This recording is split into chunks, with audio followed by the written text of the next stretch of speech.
Sean todos bienvenidos a un nuevo especial de la televisión pública. En este caso vamos a compilar todo lo que sucedió en unas jornadas en el Centro Cultural Kirchner el 6, 7 y 8 de octubre. El pueblo y la política, un homenaje a Ernesto Laclau. Es una actividad que organizó el Ministerio de Cultura de la Nación a través de la Secretaría de Coordinación Estratégica para el Pensamiento Nacional. Vamos a ver de qué manera comenzaba esta actividad. La Secretaría de Ricardo Foster ha cumplido largamente con su objetivo de generar estos espacios extraordinarios, estos foros federales en donde hemos pensado la Argentina que vivimos hoy, esta Argentina transformada, y de donde hemos también salido con propuestas y renovados, y hemos podido, digamos, charlar y dialogar con grandes personalidades que han venido a pensar con nosotros este tiempo que nos toca vivir. Creo que somos privilegiados por este tiempo que nos toca vivir. Y desde este lugar digo que además, Ricardo, hoy en este espacio que los dos decíamos al subir, qué maravilloso espacio que fue pensado por Néstor Kirchner como parte de este proyecto político, un espacio de inclusión, un espacio donde el pueblo se sienta en su casa, abierto para el pueblo, palabra hermosa, maravillosa, que también tuvo un lugar central en el pensamiento de Laclau. Creo que esos nadie, como decía Eduardo Galeano, que no tienen nombre sino número, que no son seres humanos sino recursos humanos, que no hacen arte sino artesanía, dicho así tan fuertemente por Eduardo Galeano. Bueno, esos nadie aquí tienen nombre y apellido, son protagonistas de la historia, entran a este lugar, saben lo que vienen a buscar, porque vienen a buscarse a sí mismos. Es necesario que tengamos conciencia de esto. Este lugar se abrió para que el pueblo argentino, Latinoamérica entera, tengan una vidriera enorme de donde potenciar un pensamiento, un modo de vivir, un modo de ser soberanos, independientes y tener nombre propio cuando hablamos como país. Por eso, bienvenidos a esta casa. Bienvenido a este foro que no es más que la continuidad de estos otros foros, estos otros espacios de la nueva independencia, de la emancipación y la igualdad. Espacios absolutamente necesarios. Creo que es una sana costumbre la que hemos adquirido con la Secretaría de Ricardo Foster y que estamos siempre esperando ávidos los próximos espacios donde seguir discutiendo y donde seguir pensando esta Latinoamérica en la que queremos vivir y seguir viviendo. Muchas gracias, bienvenidos y bueno, esta es la casa de todos. Ustedes saben que los argentinos no somos muy fáciles para aquellos que han recorrido su experiencia y han construido su carrera fuera del país. No somos fáciles para reconocer. La obra de Ernesto quizás tardó un tiempo para ser reconocida entre nosotros cuando ya había recorrido sin ninguna duda ese otro camino de reconocimiento internacional. Pero creo que a veces hay tiempos justos, momentos únicos, situaciones extraordinarias que permiten que algo se vuelva más legible, que tenga un impacto más directo, más profundo y fundamentalmente atravesado también por las demandas y las necesidades políticas. Creo que en estos años ha habido y se han construido lectores de Ernesto Laclau que han sentido en la Argentina y en todo el continente latinoamericano que en la fecundidad de sus ideas está también la cristalización que se ha venido dando en los proyectos políticos emancipatorios, populares, democráticos, que han surgido desde finales del siglo pasado con Hugo Chávez, a que Ernesto lo leyó, lo comprendió y también tuvo una visión clara del rol de Hugo Chávez en esta historia latinoamericana, de la misma manera que también la tuvo con Rafael Correa, Evo Morales, sin ninguna duda con Néstor y Cristina Kirchner. Me parece entonces que estar aquí construyendo este homenaje que, insisto, es una discusión, es una conversación con Ernesto Laclau, es conversar con él. Hoy Ernesto hubiera cumplido 80 años.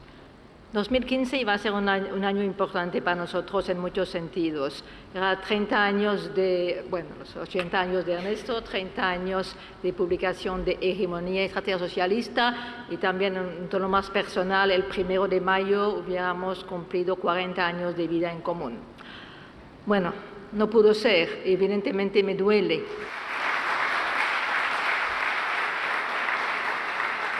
Una última reflexión.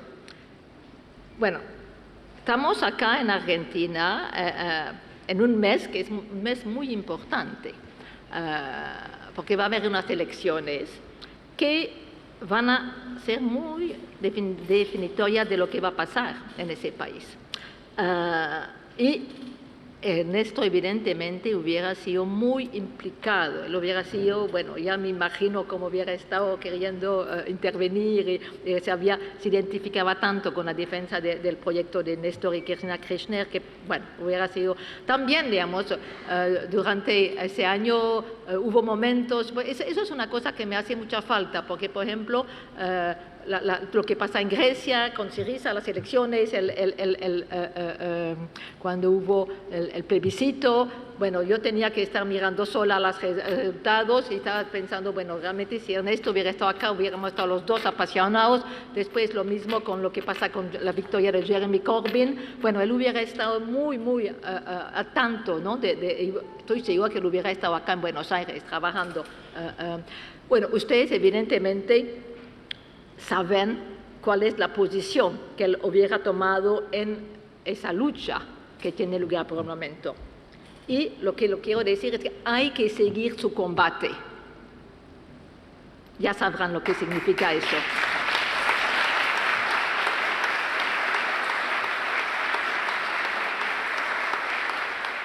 Uno de los grandes pensadores argentinos, que tuvo reconocimiento a nivel regional, pero también en otros continentes. Por eso, a continuación vamos a ver de qué manera se recuerda a Ernesto Laclau con personas que estuvieron muy cerca de su trabajo, de su obra y de su legado.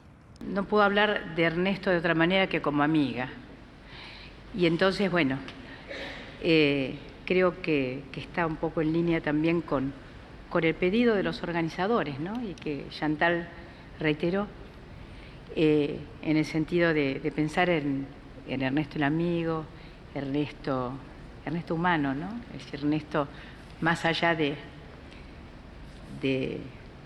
la figura que crece con el tiempo, ¿no?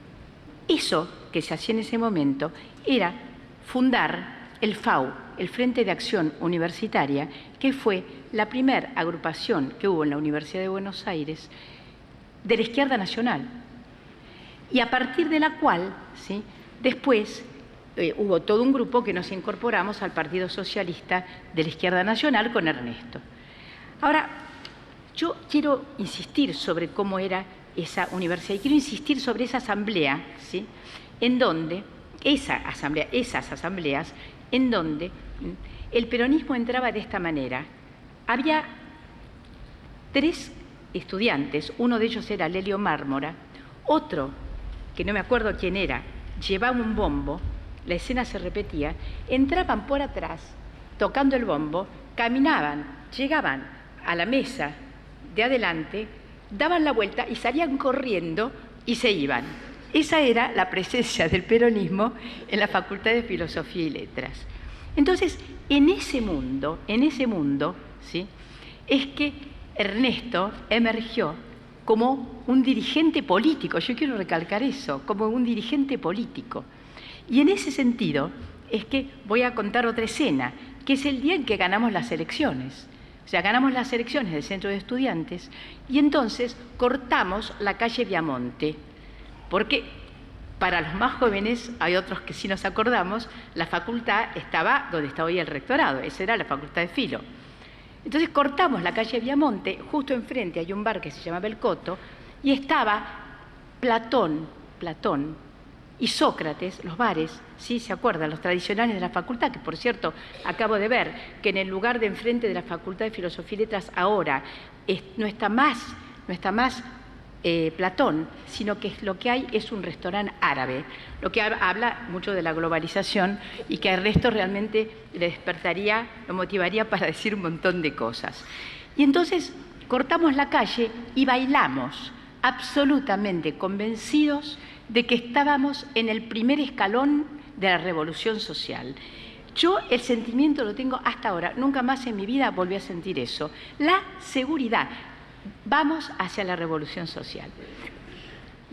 La idea de Ernesto de que hay que construir una teoría del populismo, ¿sí?, era una idea muy rara, O sea, porque el populismo, en ese momento, la explicación del populismo en ese momento la tenía Germani.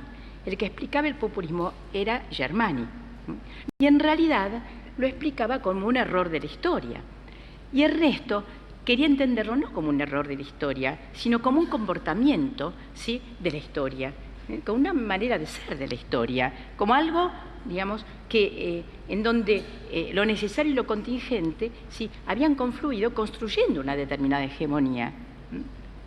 Entonces, esto era muy raro, Y a mí me parece que los años en Londres, el trabajo con Chantal, permitieron madurar esto, ¿sí?, y que la distancia no viene mal a veces, ¿no? Finalmente, Alberdi escribió las bases fuera de la Argentina, ¿no?, estando 40 años fuera de la Argentina. Y la distancia quizá no viene mal, y que esa distancia le permitió a Ernesto elaborar, ¿sí?, la teoría del populismo, ¿sí?, que es una explicación absolutamente fundamental, no solamente desde el punto de vista teórico, sino desde el punto de vista político, ¿sí?, que la comprensión del populismo, ¿sí?, es decir, como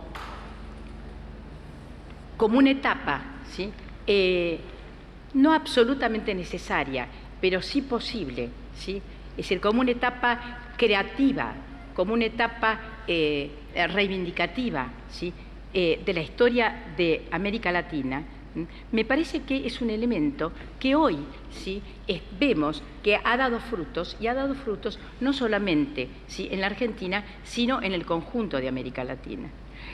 Y que no es casual, además, no es casual la vinculación de Ernesto con Néstor y con Cristina.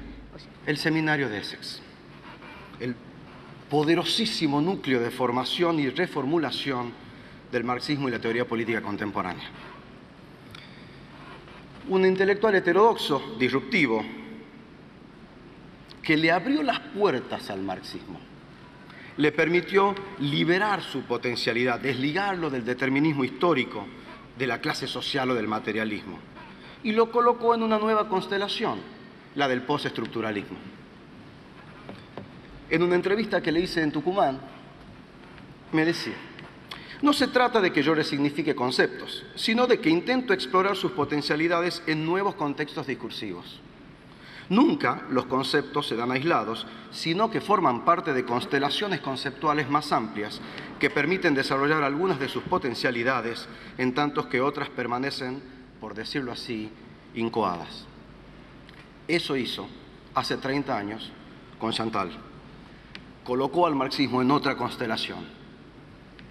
Y allí pudo repensar conceptos como ideología, emancipación, antagonismo, revolución y socialismo. Fue una característica de su trabajo, esta lectura a contrapelo de la ideología, de la emancipación, de la revolución, de la hegemonía y del populismo.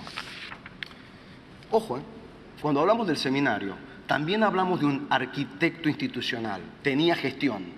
Creó el seminario de doctorado en ideología y análisis de discurso, que fue el más importante programa de doctorado de la Universidad de Essex durante 35 o 40 años y que probablemente todavía lo es. Creó el Centro de Estudios Teóricos al cual se refirió Chantal Mouffe. Es decir, había gestión, aparte de la reflexión. Dio los debates al interior del marxismo, dio los debates contra el mainstream y el discurso dominante político, allí en Essex.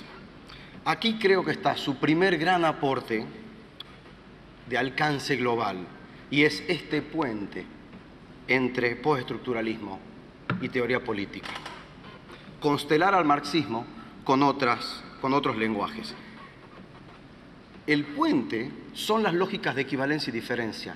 En 2 trazos está toda la teoría. Esos 2 trazos son infinitos en su alcance y le permitieron conectar mediante metáfora y metonimia, diacronía y sincronía, desplazamiento y condensación. He aquí su segundo extraordinario aporte por su simpleza y su capacidad infinita de análisis, no solo de análisis académico, sino de construcción política. Entender las lógicas de equivalencia y diferencia es la más potente herramienta de construcción política para combinar horizontalidad con verticalidad. Todos nosotros cuando hablamos decimos muchas cosas sin importancia. Ernesto, hablando, todo lo que decía tenía importancia. En un diálogo casual, en una sobremesa, eran cosas que uno trataba de absorber. Mis charlas con él no eran sobre ni la teoría del populismo, ni la razón populista, ni ninguna de esas ninguna de ese carril. Mis charlas con él eran más propias de la construcción política y de cómo era el proceso político, en la Argentina. En más de una oportunidad se detuvo varios minutos en hablar sobre la sucesión de Cristina, lo que estamos viviendo en estas horas, digamos, ¿no? Porque ciertamente su defensa de la reelección indefinida, su defensa del sistema presidencialista, su concepción del populismo inescindible de la figura de un líder, hacía que la imposibilidad de Cristina de ser candidata en estas elecciones le generase un sinnúmero de incógnitas que tenía como para resolver y como para plantearse de cómo era el futuro político de la Argentina. Y lo hacía con muchísima sinceridad, porque las cosas que a veces charlábamos, uno la podía ver al otro día escrita en un reportaje en donde él sin ningún tipo de problema expresaba su opinión o su pensamiento. Claramente que la derecha en la Argentina lo intentó descalificar como intelectual K, intelectual del kirchnerismo, el intelectual más cercano a Cristina, bueno, distintos intentos descalificatorios que yo creo que él, ninguno de esos los vivía como tal, ¿no? Él, su identificación política con los movimientos nacionales y populares de América Latina la tenía absolutamente asumida y las vivía como parte de su vida y como parte de su posicionamiento político como intelectual. No le escapaba, como no le escapó en esa charla en el año 2009 a sus definiciones políticas. Él era chavista, él admiraba a Evo Morales, sentía y tenía muchísima convicción con el proceso que encabezó Néstor y que hoy lidera Cristina, ¿no? Siempre insistía con la apertura, ¿no? Si tenía una mirada sobre el kirchnerismo que él insistía permanentemente había que abrir las fronteras. Su miedo o su prevención a que el kirchnerismo termine encapsulado o recostado solamente con las estructuras tradicionales del Partido Justicialista. Siempre alentaba a la apertura de las fronteras y eso lo sostenía claramente.